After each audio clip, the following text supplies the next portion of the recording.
Welcome back, everyone. Thank you for joining us for part two today. Okay, tell me, since we've been doing events for a while and we're apparently still here, there must have been some big wins or moments that made you think, this is exactly why I'm doing this. Would you care to share one of those moments with us? There's definitely quite a few, given obviously, like, what, 10 years of experience, all hundreds of events. Um, but the one that comes to mind right now instantly is an event that I worked on last year. We partnered with a local nonprofit to bring in mental health wellness kits for our attendees to assemble at the event. And then those wellness kits were donated to skill centers for adolescents in their program who were receiving vocational training and mental health support. We gave the attendees also note cards for them to write inspirational messages to the kids. And some of them wrote the most beautiful messages and so inspiring. And they're just so wonderful. And a couple of them brought me to tears, and it was just wonderful. We packed Mm. over 100 kits that day, I think. It was just so nice, and it's just a reminder that if you give people a moment to be human and the time to do something kind for others, they will do it, and then most of the time they will appreciate it. What about you, Martine? Do you have a moment like that too? I love that so much. I hope I can see those cards one day. Um, I participated into an incredible event series in France that brought together over 120 new colleagues from all corners of the globe for a week-long induction. So we welcomed people from places like Nigeria, Norway, and Argentina, ensuring that everyone not only learned about the company but also had the opportunity to connect with one another. And for our gala dinner, we encouraged everyone to wear their traditional attire, and it was truly magical to see so many diverse cultures coming together in one single space. And this event also marked my first experience working with sustainable giveaways, which added an extra layer of purpose to our gathering. Oh, that sounds so awesome! I would have loved to seen and participate in that. I'm trying to find an event where I can wear a traditional Chinese outfit in my lifetime. Maybe not my wedding, but they just look so pretty.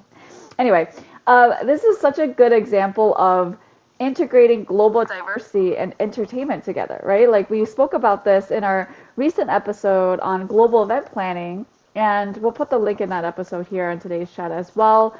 So our audiences who haven't seen it can check that out. But anyway, back to our conversation here. Um, these are such beautiful examples of why we love what we do, right? Like I'm super excited that you got to do that, and I wish I was there. But event planning is one of the top most stressful jobs, so it's not easy. And when you hear stories like this, it sounds glamorous, and people think that all you're doing is going to parties and traveling, but it's not just that. People don't see the 16-hour days, right? People don't see all of the emails that you have to communicate to people. Hey, remember to bring a tire for this gala event, right? If you don't want to feel left out, bring something. So it's a lot of those behind the scenes stuff that people don't see. So let's talk a little bit about that, right? Like there are challenges, right? Oh yes, so I don't even know where should I start, but I remember a particularly stressful moment when I discovered that a vendor hadn't fulfilled our request for inclusivity. Like just minutes before attendees were set to arrive, I was thinking this is going to be a disaster Ugh. because like on our registration page, we always ask if participants need any accommodations, and we had one request for wheelchair access. So, of course, we make it a point to communicate these needs to all vendors and ensure they take all the necessary steps. Unfortunately, this time the vendor fell short and our participant couldn't access the venue comfortably. So we had to scramble to find a last minute solution. And in that moment, Tammy, I just wanted to cry. Oh no. What ended up happening and how did you address that? Yeah, so when the attendee arrived at the docks, because we needed to take a boat, right? So our team and the Ventus team politely asked if they could help carry the attendee while someone handled the wheelchair. So hopefully in that case, the attendee didn't get mad at us. But anyway, like lessons learned. What about you, Tammy? Any challenges you'd like to share? Yeah, before I get to that, I do want to say that I'm sorry to hear about that experience, but at least the effort was there, right? Like, that's the life of an event planner. You communicate, you coordinate, you plan things out with your vendors, but like sometimes on the day of or like the day before, things go wrong. And most often, it's when things are out of their control that people notice, right? But unfortunately, there are things that are outside of our control. And I've definitely been there. And we learn with each event that we plan, right? And this is also one of the things that stresses me out about events too, when things are communicated and not followed through afterwards. I've definitely had my share of playing trash police and pulling plastic or paper out of the paper bin, or the recycling out of the trash bin, but only when it's tasteful to do so. Like, I don't want people on in our audience thinking I'm just there digging through trash on a regular basis. Um, but to answer your question, my other major challenge is dealing with stakeholder expectations. Oh, people have no idea. Um, when they don't plan events, they have no idea how much things cost and how things work, right? The worst part of it is people who try to explain to you how to do your job, or when you explain to them the cost and processes of things, and they get upset and they think, we'll just do it this other way and it'll be easier and it'll be cheaper. It's like some people are so focused on their own things and not thinking about the bigger picture, and it's our job to think about the bigger picture, right? Things and events have domino effects, and it means oftentimes more money. You want a bigger space, you're going to need more people to fill it, which means more food and beverage. It's just really people are the things that make this job hard. It's the people sometimes. I love people, but most of the time, people make this job hard.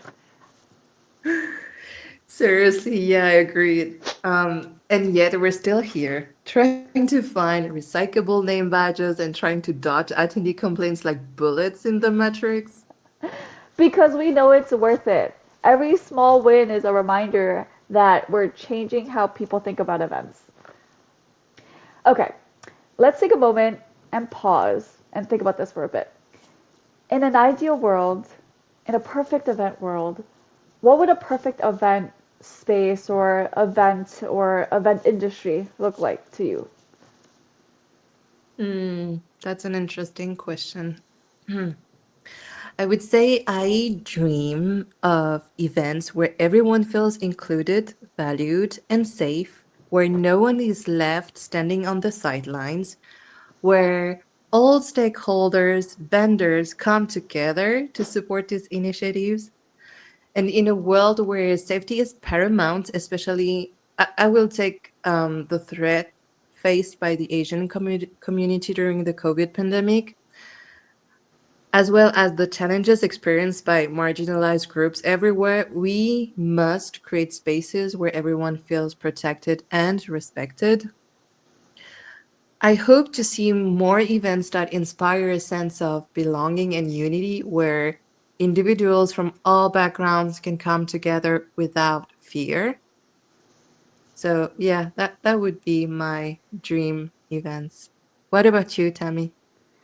I loved everything that you said, so I would include all of that and then add in that these events will be net zero, executed in a way that provides attendees the opportunity to learn about the community the event is hosted in, as well as give back to that community in some way. I love that. Because these gatherings would not only celebrate diversity and sustainability, but also stand as a powerful reminder of our shared humanity, fostering connections that uplift and inspire us all. I truly believe that together we can create environments that feel authentic and welcoming where everyone can thrive.